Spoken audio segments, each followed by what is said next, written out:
एक ऐसा अरबपति जो अपने पास एक नहीं बल्कि 7,000 से ज्यादा लग्जरी कारें रखता है। एक ऐसा शख्स जो अपने घर पर नई नई लड़कियों को मौज मस्ती करने के लिए बुलाता है। कई लोग तो बाघ जैसे जानवरों को पालते हैं, लेकिन ये शख्स बाघ के साथ साथ हाथी और हिप्पोपोटेमस जैसे खतरनाक जानवरों को पालता है। आज हम जिस इंसान की बात करेंगे वह इंसान दुबई के शेखों से भी ज्यादा पैसा उड़ाता है। दोस्तों, इस शख्स का नाम है सुल्तान हसन अल बोलकिया, जिसकी कुल संपत्ति 33,000 अरब रुपए है, यानी कि 20 बिलियन डॉलर है।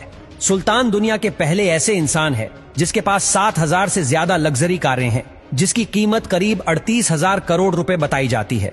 सुल्तान के कारों के कलेक्शन में 640 Rolls Royce, 500 Mercedes, 552 Ferrari, 380 Bentley, 209 BMW, 180 Jaguar, 135 कोइनसेग्स, 21 Lamborghini और 11 एस्टन मार्टिन है, जिसमें सुल्तान की सबसे ज्यादा महंगी 10 कारें मैक्लारेन F1 जिसकी कीमत 20 million dollar, Rolls Royce Phantom जिसकी कीमत 11 करोड़, रॉयस फैंटम 2 कॉन्टिनेंटल जिसकी कीमत 14 million dollar, Rolls Royce super scratch जिसकी कीमत 14 million dollar, gold plated Mercedes Benz जिसकी कीमत 9 million dollar, Aston Martin vintage V8 जिसकी कीमत 8 मिलियन डॉलर, फरारी मायथोज जिसकी कीमत 5 million dollar, Mercedes Benz CLK GTR जिसकी कीमत 5 मिलियन डॉलर, बेंटली जावा जिसकी कीमत 3 मिलियन डॉलर और 1995 फरारी FX जिसकी कीमत 2 मिलियन डॉलर है।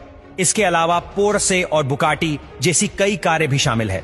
सुल्तान के पास टोटल 3 प्राइवेट जेट है, जिसमें बोइंग 747-400 जेट पूरी तरह से सोने से बनाया गया है और इसमें लिविंग रूम से लेकर बेडरूम तक कई अन्य सुविधाएं भी मौजूद हैं।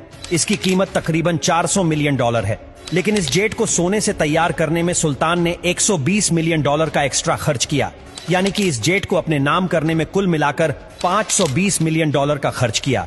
इसके अलावा इनके पास एयरबस A340-200 जिसकी कीमत 191 मिलियन डॉलर है और साथ ही इनके पास बोइंग 767-200 जिसकी कीमत 160 मिलियन डॉलर बताई जाती है। अब बात करते हैं उनके महल के बारे में। आपको ये जानकर हैरानी होगी कि सुल्तान हसन अल बोलकिया जिस महल में रहते हैं वह पूरा सोने से बनाया गया है। इस्थाना नुरुल ईमान पैलेस नाम का ये महल साल 1984 में बना था और 20 लाख वर्ग फीट में फैले हुए इस महल का गुबंद 22 कैरेट सोने से जड़ा है। इस महल की कीमत तकरीबन 2550 करोड़ रुपए है। इस महल में 1700 से अधिक कमरे हैं, जबकि 257 बाथरूम और 5 स्विमिंग पूल हैं।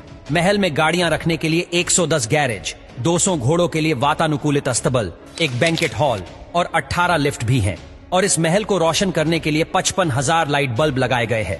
सबसे बड़े महल के तौर पर इसका नाम गिनीज वर्ल्ड रिकॉर्ड्स में भी शामिल किया जा चुका है। सुल्तान के पास खुद का एक प्राइवेट जू है, जिसमें 30 बंगाल टाइगर है और उसके अलावा कई और प्रकार के पक्षी, लायन, मंकीज, डियर, मगरमच्छ, हिप्पोपोटेमस और एलिफेंट जैसे कई एनिमल भी पाए जाते हैं। आप जानकर हैरान रह जाएंगे कि ब्रुनेई के सुल्तान हेयरकट के लिए अपने प्राइवेट जेट से अपने पसंदीदा स्टाइलिस्ट के पास जाते हैं, जिसमें करीब 35,000 डॉलर का खर्च होता है, जो इस दुनिया में सबसे ज्यादा पैसे देने वाले इंसान है। अपनी 50वीं सालगिरह पर सुल्तान ने माइकल जैक्सन को ब्रुनेई में 3 दिन कॉन्सर्ट करने के लिए कहा। 3 दिन कॉन्सर्ट करने पर माइकल जैक्सन को 17 मिलियन डॉलर देकर वापस भेजा गया। इतना ही नहीं, एक बार सुल्तान विटनी ह्यूस्टन की परफॉर्मेंस देखने गए। उनको विटनी ह्यूस्टन की परफॉर्मेंस इतनी अच्छी लगी कि सुल्तान ने तुरंत ही 7 मिलियन डॉलर विटनी ह्यूस्टन के नाम कर दिए। आपको ये जानकर हैरानी होगी कि सुल्तान के पास prime minister of Brunei, minister of defence, minister of finance, supreme commander of Brunei, inspector general of Brunei, इतने सारे पद है कि कोई भी इंसान सुल्तान की बराबरी नहीं कर सकता। 78 साल के हसन अल बोलकिया भारत के 69वें गणतंत्र दिवस पर बतौर विशेष मेहमान आमंत्रित थे। गणतंत्र दिवस कार्यक्रम में शामिल होने के लिए सुल्तान ब्रुनेई से खुद प्लेन उड़ाकर दिल्ली पहुंचे। पूरी दुनिया उस समय हैरान रह गई जब सुल्तान ने ब्रुनेई से दिल्ली तक करीब 5000 किलोमीटर खुद ही प्लेन उड़ाया। सुल्तान के इतने अमीर होने के बावजूद भी वह अपने देश के लोगों को अपने पैसों का 35% हिस्सा लोगों में बांट देते हैं। इसलिए सुल्तान के देश में एक भी इंसान ऐसा नहीं है जो गरीब हो। इसलिए सुल्तान को गरीबों का मसीहा भी कहा जाता है।